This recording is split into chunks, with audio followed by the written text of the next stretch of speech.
So welcome to Unbroken, the safe place for male survivor podcast. Because every male survivor deserves hope, healing, support, and a BMW. And here's your male survivor, leadership coach, and hypnotherapist, Thomas Edward. All right, guys. Hey, welcome once again to Unbroken. All right, the safe place for male survivors podcast. All right, so you probably noticed, you're like, hey, that's a different introduction there. Yeah, sometimes I have to switch it up, and I'm switching it back up. You probably have heard this one before, long time ago.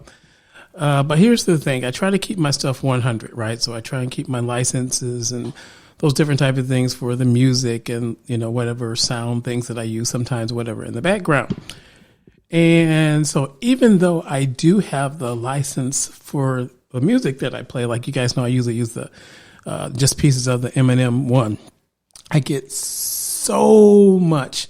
I just mean so much from YouTube. And it's like I put in there, hey, I've got the license. Here's the license number, whatever, blah, blah, blah, blah. And still it gets hit. So I said, you know what? I'm tired of this, right? So I'm just going to take it back to some old school intros and just use those because those are ones that I actually developed the music for intro. And then that way I won't have any problem. And then like YouTube can get off of my back. It's just, it's like, all right, whatever. So hopefully those of you blast from the past, you're like, hey, I remember that. Right. So there it is. Just change the kind of intro a little bit. But other than that, there we go.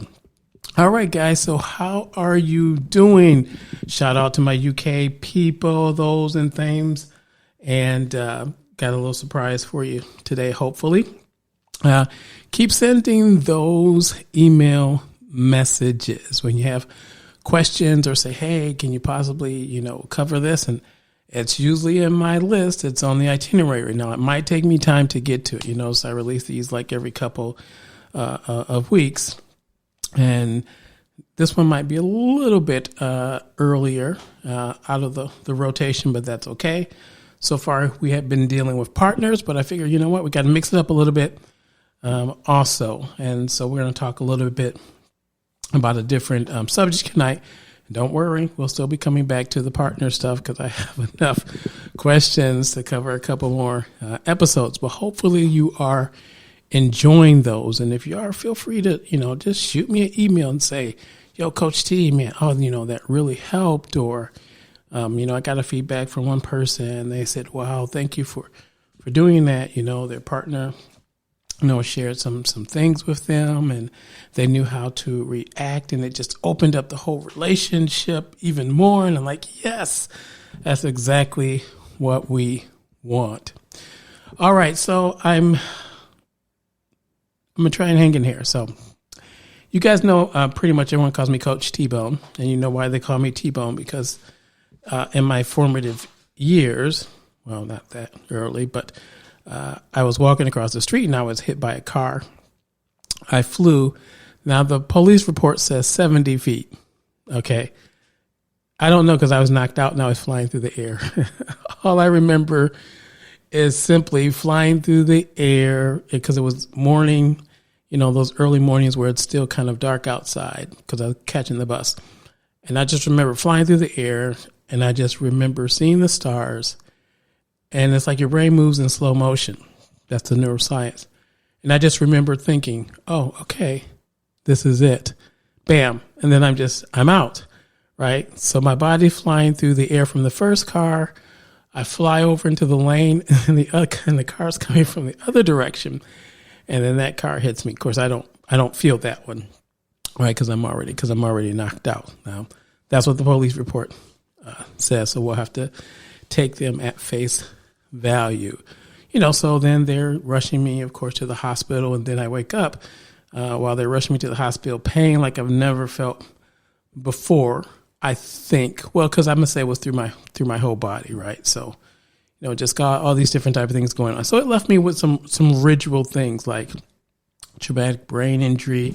I've got spine issues. And so one of the reasons, you're listening to this and I'm recording it for you, but it's early in the morning.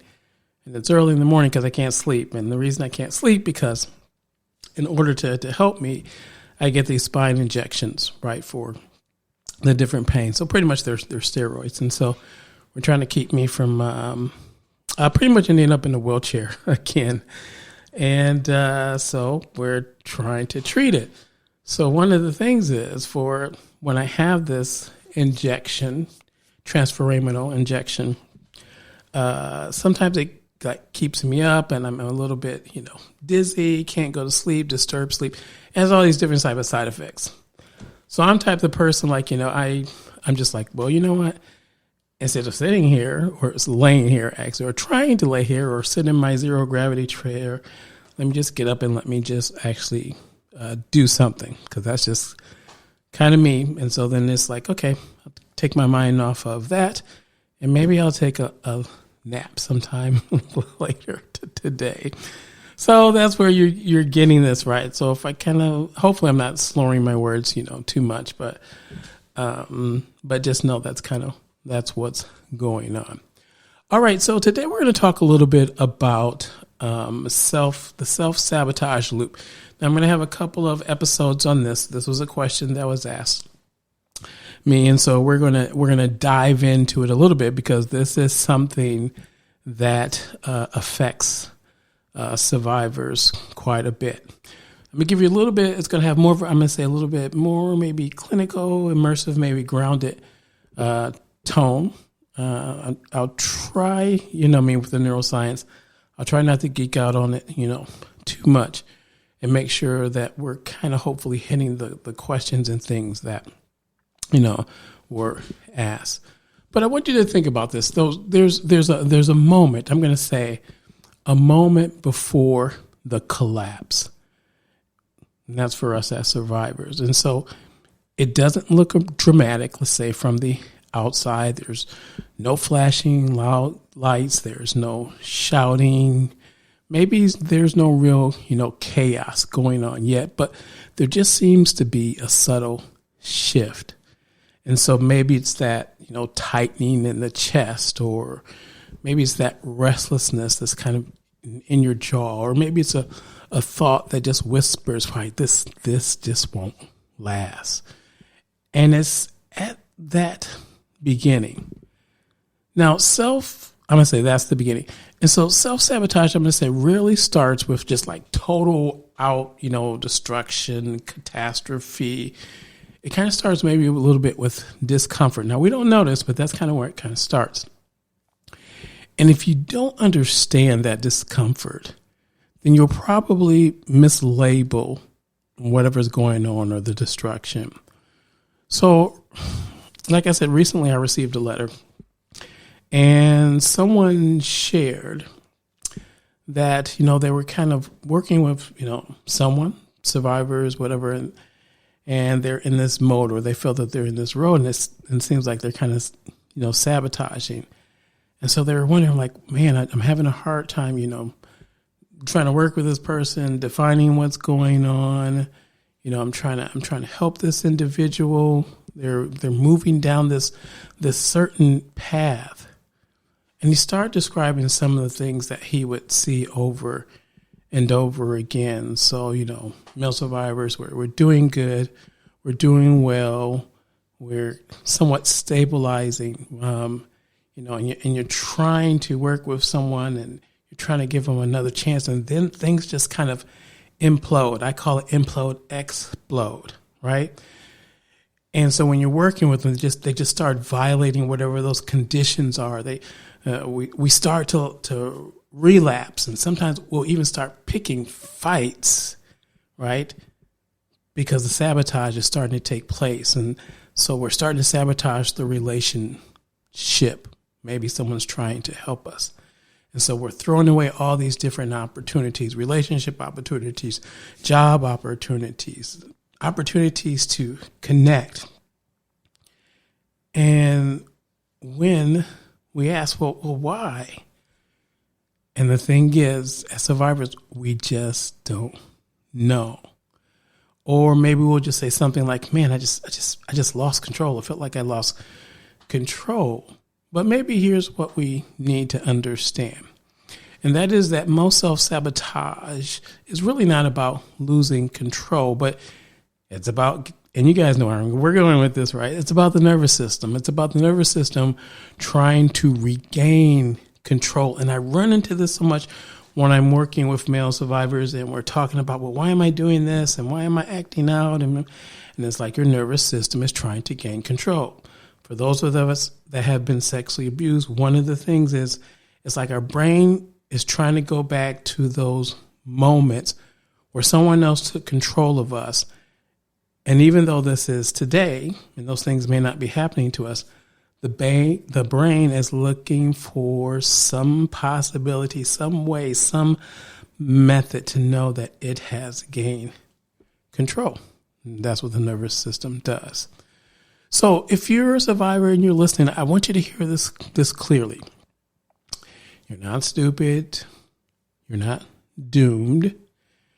And you're not chasing chaos because you love chaos. You're not acting out because you love acting out. Now, you may be choosing it because actually it's familiar. It feels familiar. The nervous system's like, yeah, this feels familiar. And the nervous system prefers familiar because it sees familiar actually as being safe. Okay? So today we're going to just kind of walk, I'm going to say, into this a little bit carefully. We're going to I had an individual I was working with this. His name was Shamus. And so we're going to hear a little bit of Shamus. Now, Shamus he's a composite, right? So built from real stories, real disclosures, real collapses, and real actually breakthroughs. And so, but the thing is, Shamus doesn't know that he's actually sabotaging himself. And so all he knows, the only thing that he knows is that every time something good kind of begins, it's not long before it ends, and then he actually ends. My first memory isn't the abuse. It's the silence after. The way everyone acted normal. The way I felt different. I was 8. It was a family friend. Trusted. Close. I didn't have language for it. I just knew I felt dirty. Like something had been taken. But nothing changed on the outside. So I decided nothing changed on the inside. I stopped talking about it. Stopped thinking about it. Stopped feeling about it. By 13, I had discovered something better than silence. Numbness.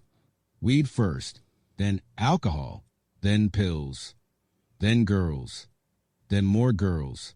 Sex felt powerful. It felt like control, like I was choosing what happened this time. I told myself I was just a horny teenager, but underneath that, there was this constant hum, like I was being hunted, like if I slowed down, something would catch me. As an adult, I did okay. Good at interviews, charismatic, could sell anything. But every time I got close to something stable, a relationship that felt real, a promotion that felt earned, a chance to build something, I'd mess it up, cheat, pick a fight, stop showing up, get high, take a stupid risk, and afterwards I'd say the same thing. See, this is who you are. I didn't know it was tied to when I was 8. I thought I was just broken.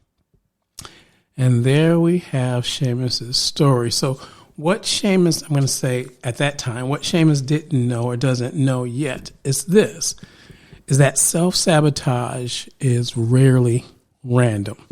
And so what it is, it's actually patterned survival.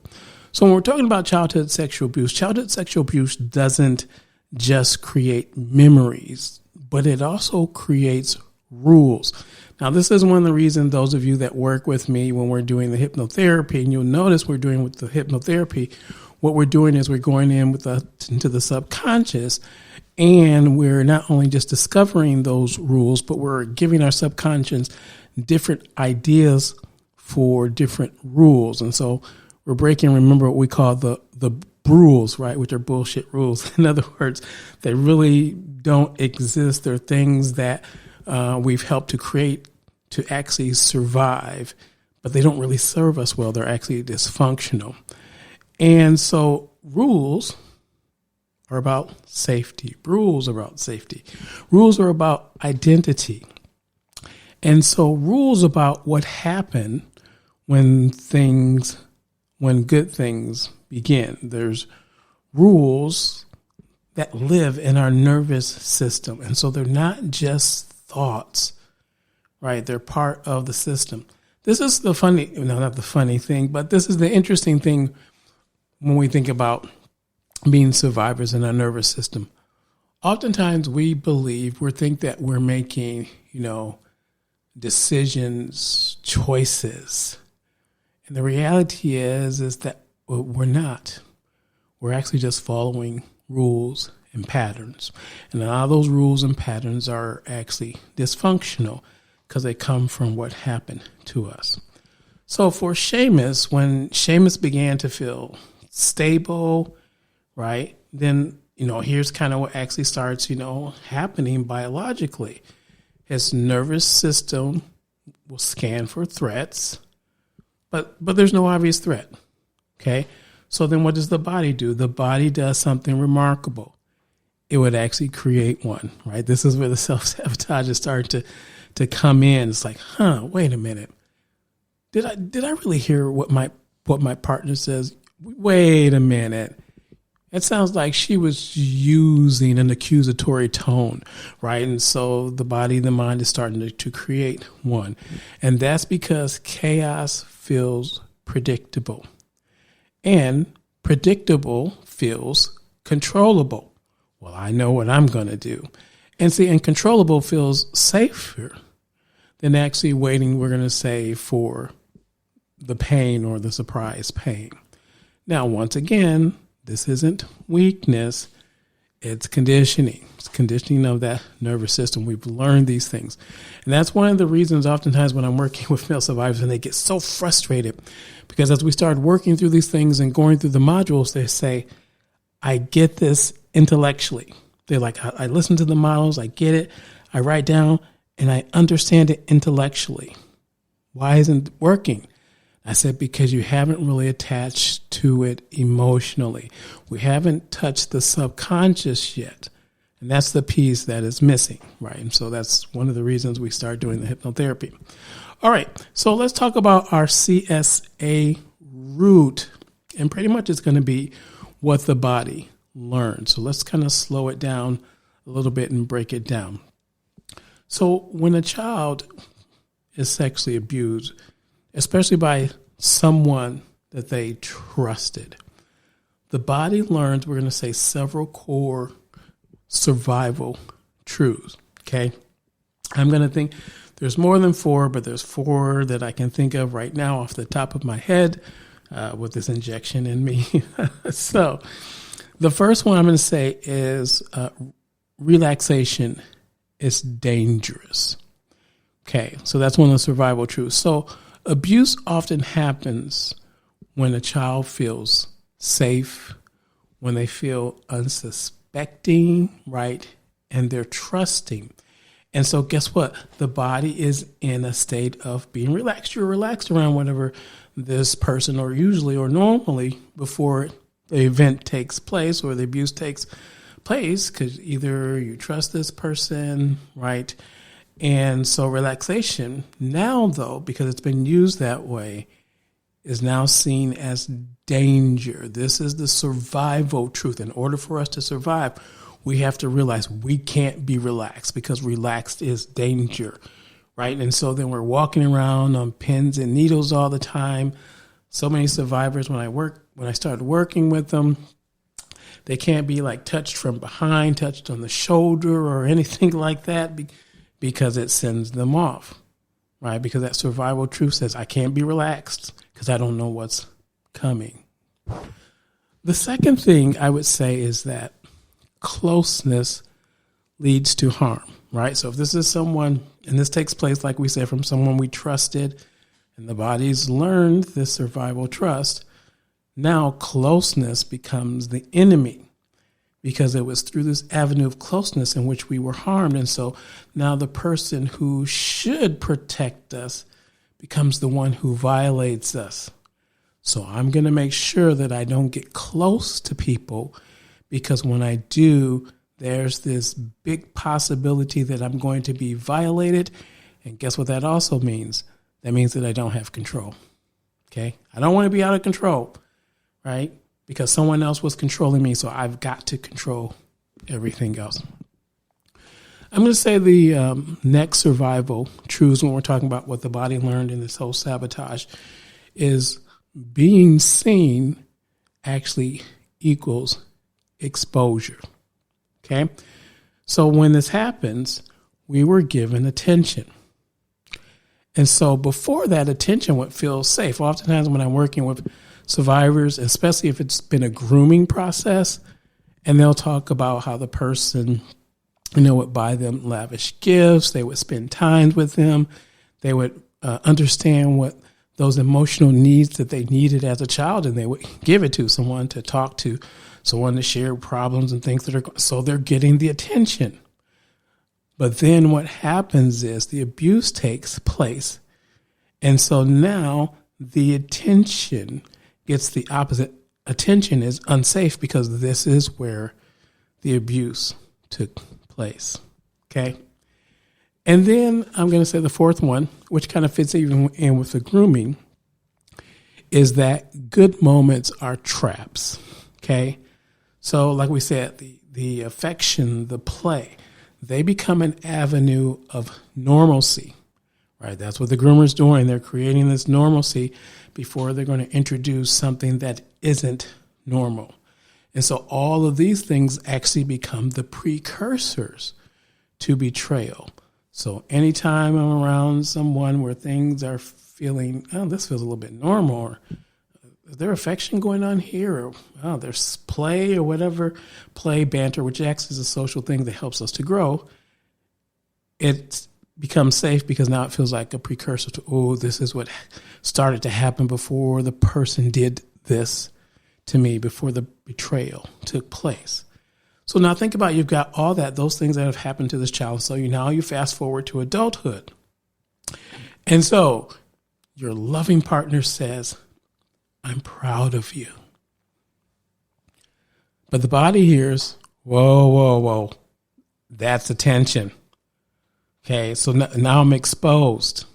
Okay, so that's going right back up to number 3. This is going to feel unsafe because this is attention.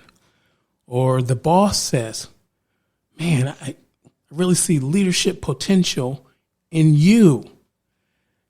And your brain goes, what? Wait. This sounds like this is getting a little bit too close. I'm being seen a little bit too much. And so your body starts to hear, you're visible.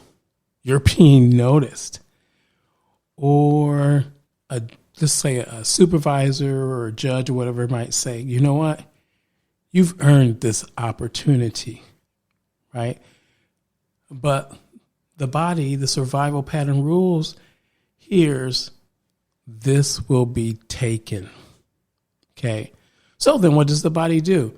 Well, we got to regain control. So how are we going to regain control? How are we going to make sure that we are not seen, that we're not getting the attention, that the closeness, that we're not develop any, and that we're not going to be relaxed? Well, we start by destroying. That's how we're going to gain control. So by destroying the very thing before it can become the thing that we saw that destroyed us. And guess what that is? That's the self-sabotage loop. All right, so let's talk about the loop. We're going to say the loop itself a little bit, kind of step by step. And so I'm just going to take you into this, and hopefully this will make a little bit sense to you. Remember, I got a couple episodes on this, so feel free to ask the questions in between the podcast sessions if you have questions. So let's kind of map out Shamus's pattern. Hopefully this will help make it a little bit more clear for us. So step 1. So stability begins. right? So things start to improve, right? The calm actually starts to appear for him. The next step is that internal activation. So the restlessness, the irritability, the suspicion, a subtle kind of like, well, this won't last. The third thing I'm going to say is the identity whisper. And so the identity whisper is, well, you know what? I don't deserve this. This isn't really me, or they don't know the real me. Okay, so we're just going through this pattern that oftentimes shows up. And I'm using Shamus because this is the composite that I see when I'm working with survivors. And then I know it's personal because I know that I've experienced this also. Step 4 becomes kind of the impulsive action. And so the impulsive action that we're doing to self-sabotage, right? Because I don't deserve this. This isn't really me. If they really knew about me, this isn't going to last, right? This is a self-sabotage pattern that's taking place. So now the impulsive action. So maybe it's drugs, right? So I start taking the drugs. Now, I feel like I'm getting control back by actually being out of control. Maybe it's sex. Remember we talked about the sex. We talked about, re-trauma and reenactment, those different type of things. Conflict. Man, why does everything have to be, a mountain with a molehill out of you? All I said was, right, or withdraw, or we are very afraid of taking risks, right? So impulsive. Step 5 is that I'm going to say the collapse. So now that we've gone through these different things, the relationships are strained, the job is lost, the trust in our partner, spouse, whatever is broken. And just like we talked about in our other cycle, we get to number 6 and now we've got the shame confirmation. See, I'm broken. Okay. And so that shame resets us back to familiar ground, which is the chaos. Okay, which is the chaos. Now, it might feel strangely calm. Now, if you're dealing with someone, like this, I'm just going to say something. And this is a little bit critical. If you have someone like this in your life, so a male survivor, and you're noticing this, and you're like, man, this is really sounding familiar. I'm noticing these patterns, right? So you can't confront people, I'm going to say, with step 4. So they're doing drugs or the sex without understanding the 1, 2, and 3. Okay, the stability begins, the internal activation, and the identity whisper, right? So you're just going and you're just confronting. You're confronting whatever the action that's going on, but you haven't taken time to really dive into the stability, which is 1, the internal activation, and whatever that identity whisper that is going on. And so if you only address the behavior, you're missing the survival logic and pattern. All right. Now I'm going to jump into a little bit more because someone asked about this. So I'm going to jump into this a little bit from an ADHD and trauma, which we're going to call this the amplifier. Okay.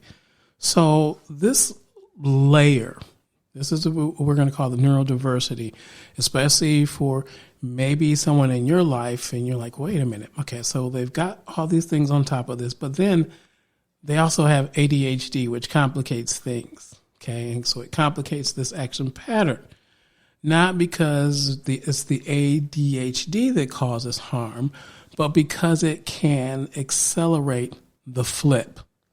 Okay, so I'm just giving you a specific scenario here. You're like, okay, this isn't making sense for me, Coach C. That's okay, right?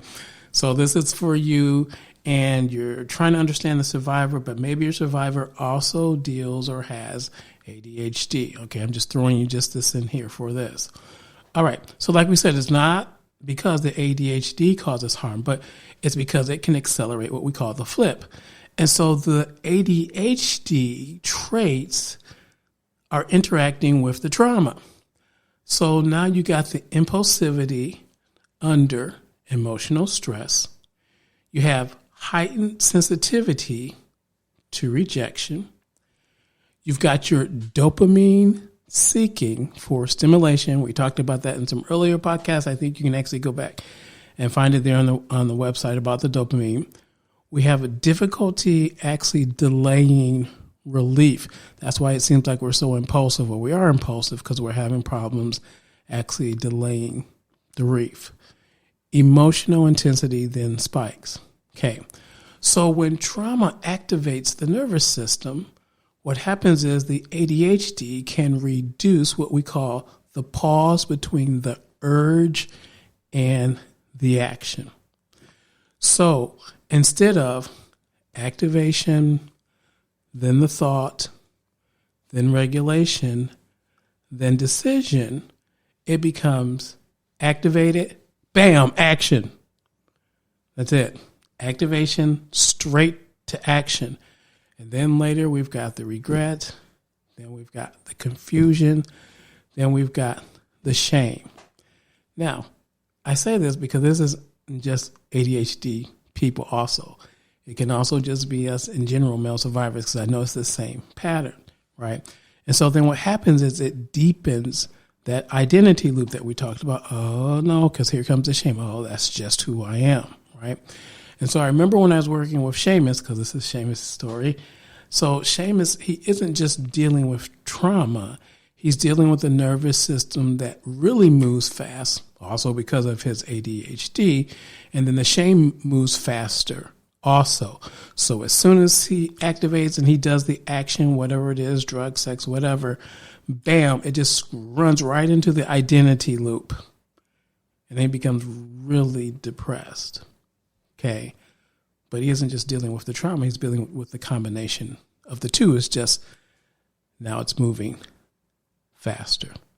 Okay. So what you might be seeing, I'm going to say in the room as you're sitting across from this man who has, we're going to say, lost control. So here's what might actually be happening internally. So he's not thinking, you know what, I just want to ruin this. I want to sabotage this, whatever it is, right? Relationship, job, whatever, family connection. But he might be feeling, as we go back to those steps, he might be feeling overexposed. He actually might be feeling unsafe in success.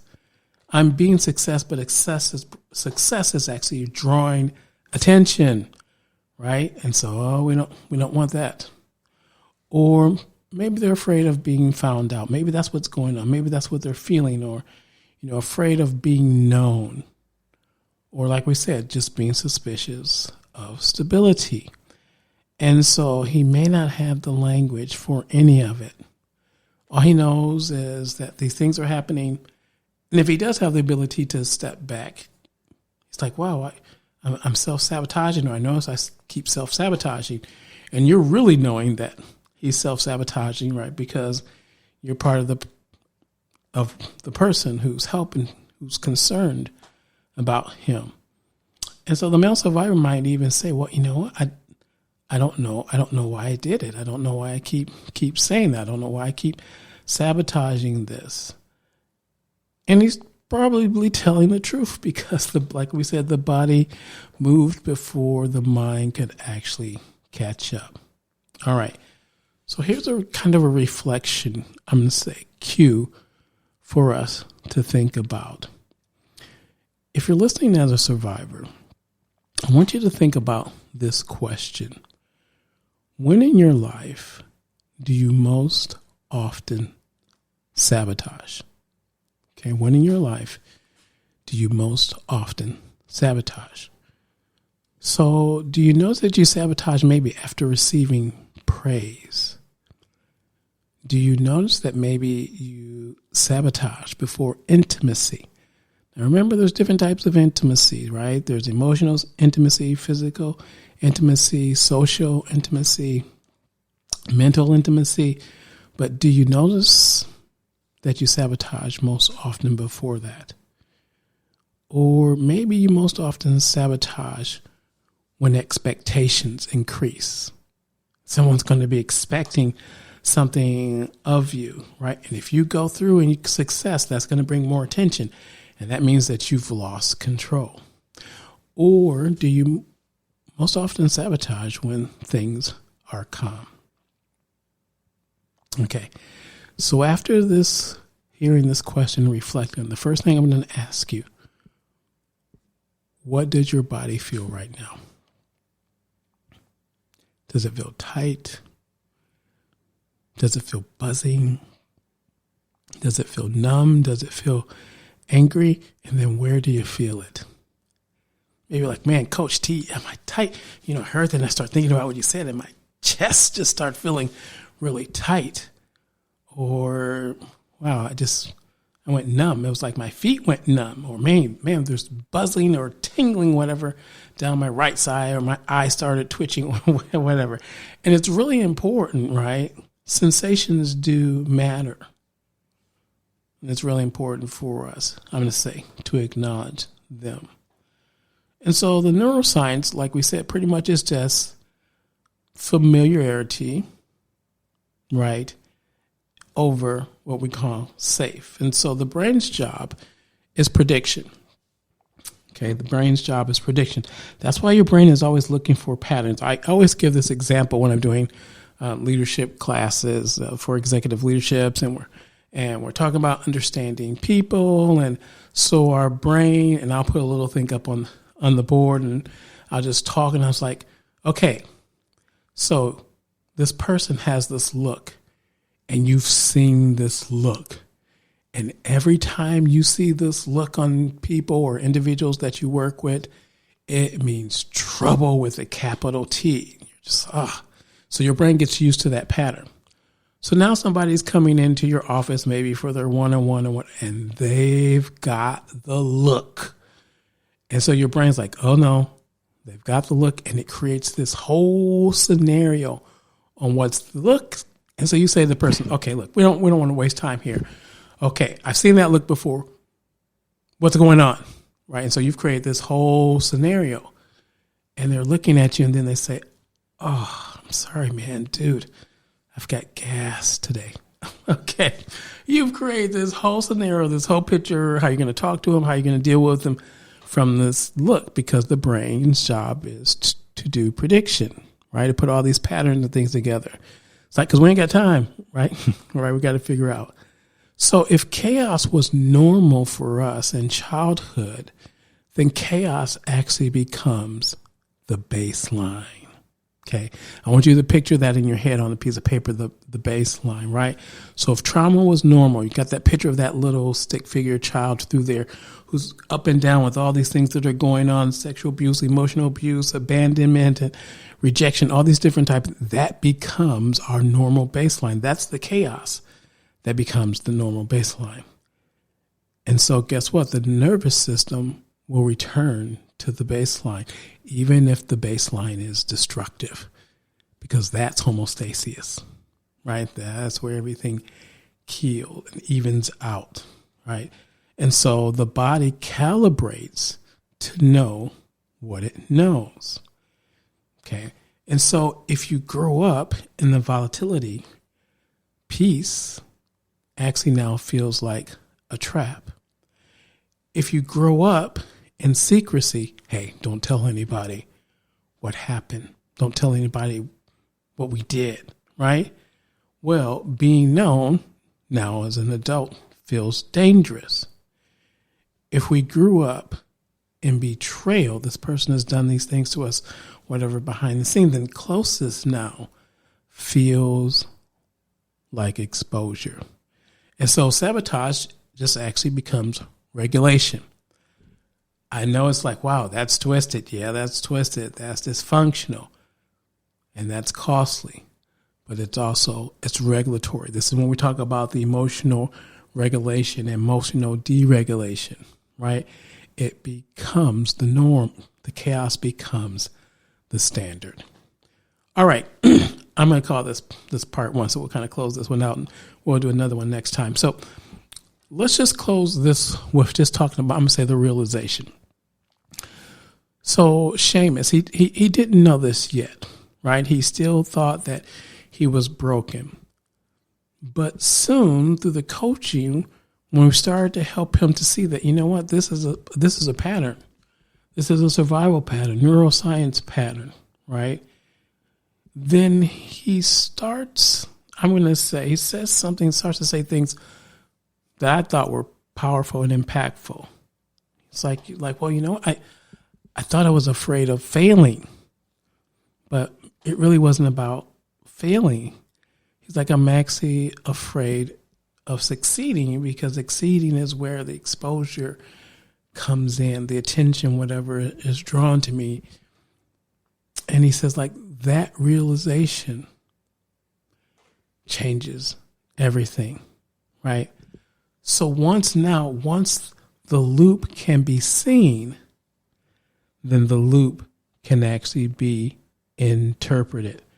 That's the cool thing, right? And that's the reason I love doing what I'm doing, because it takes the time, right? And that's why our programs are built like you got 9 months, 12 months, then 18, you decide which one you want to go into. And it's so funny because often the guys that come in, they'll do the 9 months and they're like, yeah, we're going to go through, we're going to whip it through. And then they get to a point and they're like, whoa. And they start realizing there's a little bit more here than I thought. And they just move over to the 12-month program, which is great, right? But that's where they start seeing them like, wait a minute, I'm starting to see the loop is starting to be interpreted. Oh, and then we go back and they start looking at the different, oh, okay, now that makes sense why I reacted, whatever, that way, right? That's why I love what I do. And I love the guys that come in here and they're ready to really do the work, because then those that have that motivation, it just accelerates everything. And now they're not sitting here. They come to me and they've been like, oh, Coach T, I've been doing therapy like 5 years, 7 years. And we get in and with a couple of months, they're like, whoa, this is a lot. Yeah. And it's impactful because we're not just giving you the answers. I remember I had my teacher, and as I was studying with him, I can't remember what discipline it was, and he says, you have to realize that in a Western society, he was Eastern, he says in a Western society, the thinking is, when you think about this whole idea of truth, you just want someone to give you the answer. But he says, in that venue, in that space, truth is not powerful and it doesn't have any impact. He says, however, when you help people and you start asking them the questions and showing them different things, and then out of that they discover the truth, their truth, then it becomes so much life impacting. And I just have to say that teacher was correct. Those are the same things that I've noticed. All right, guys, so we'll just call that part one of the whole sabotaging loop. So we'll pick up next time and we'll talk a little bit more. We'll talk a little bit how in this loop, when the shame then becomes the identity, and we'll talk about a little bit more from the the self-sabotaging, when it becomes, I'm going to say, that self-fulfilling prophecy mechanism, right? That's kind of we're going to say the next step. All right, guys, I hope that this, was helpful for you, especially the one who asked the question. There's a lot. I'm just going to tell you there's a lot. Now, even this, I'm trying to cut down. I'm like, okay, I know everyone can't hang with this. I'm like, I could do 8 sessions on this, just like with the partner stuff. But, yeah, the reality is when we look at the neuroscience, there's something about novelty that the brain also likes. And if you stay on one subject too much, the brain's like, look, I ain't got time for this. And it just moves on. So I don't want to do that, because I want to make sure that you actually, get the information, because that's really important to me. And so hopefully that during these reflection cues and things, that your brain is starting to discover some of these little nuggets or pieces or bits, whatever, of truth that are making it more impactful for you. And then I also hope that, through this, you're like, wow, you know what? maybe the Break My Abuse program is something that I really want to do. Yeah. And I hope that it is something that you want to do. It just creates, I don't know, I've had some of the best relationships coming out just working with guys. And I'm even just trying to build stuff where we get together like once, maybe a year, and we just kind of talk about our progress, where we're at, those that are up for that and want to do that, right? So it has to be a desire. All right, guys, until our next podcast, remember to be safe.